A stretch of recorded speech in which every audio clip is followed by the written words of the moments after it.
We're here today with Terry Walton on his allotment to talk about a product called Feed and Fortify.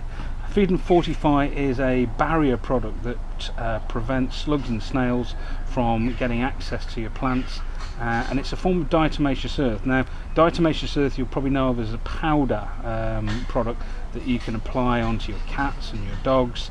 It's a natural mineral that essentially dries up the lice and fleas, and essentially sort of kills them off by drying them out or desiccating them. Now, Terry, you've been using this to protect some of your carrots, I believe. Carrots worked extremely well because carrots, when they come through, are a magnet to slugs and snails.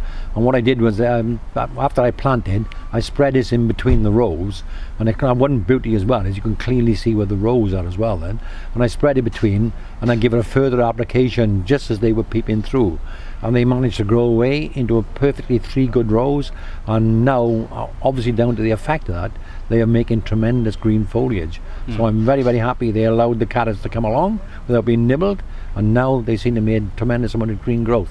So I can only attribute it to the benefits of that product. How do you find it actually sort of its ability to stay in place? Because I know with a lot of products, when the rain comes, you can lose, they can either be dissolved away or you can actually lose that. So have you found that it had good staying power? Absolutely. I mean, you can see it when you put it down. It's there for a good 3 to 4 weeks without, despite whatever the weather conditions are. And you can so I only had to apply it twice from the time I sowed the carrots to the time they were emerging and growing. And now they're quite clear. And the other place I found it very, very beneficial is young seedlings. I always grow my lettuce in the greenhouse and I transplant them out, and they are very vulnerable at that stage. I think every slug in creation is hiding in the foliage saying dinner's on the table tonight, we got some lovely lettuce. So I put it in between the rows there, completely enclosing the lettuce, and again they've grown and they remain free of any problems. One of the nice things, it's actually a food grade diatomaceous earth, and it's actually red in colour. So the red in colour is actually what we call iron silicates. Now, iron silicates are really good fertility for the soil. So for example, if I take here just some water in a jar and put some in and just shake it around, you can see that the water is actually turning red. Right. So one of the very positive effects is that the iron silicates, as the rain comes down, will leach through into the soil, which will help the soil fertility. So we've also seen people really see a good growth in that as well. Well, that's certainly been the case with the carrots. I mean, they're making a tremendous amount of growth. But other things at times this year have struggled on the plot. Carrots have gone unhindered. They're brilliant. Yeah.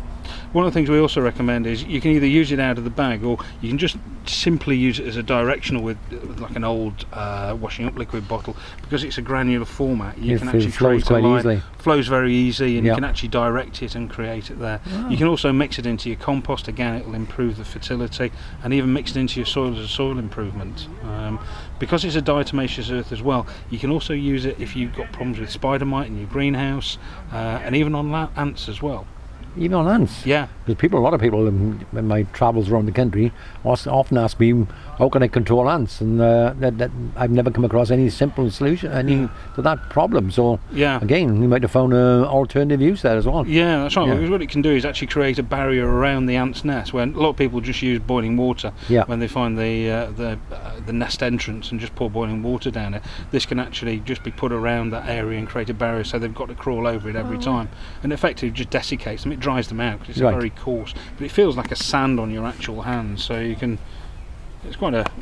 Yeah, it is quite gritty. Yeah, and that does help to then make it difficult for the slugs to go over, obviously. Yeah, absolutely. Yeah, no, so that has worked well for me, so I've been very impressed with that product. Yeah, it's a great product. It does what it says on the tin, as they say. Yeah, that's right. It sort of feeds and fortifies the defences around the plants. So you better come back in about 6 weeks' time, or if I got some magnificent carrots under there, then you'll get a 101% recommendation. Fabulous. Well, look, thanks for your time today. No problem at all. Pleasure again. All right, thanks.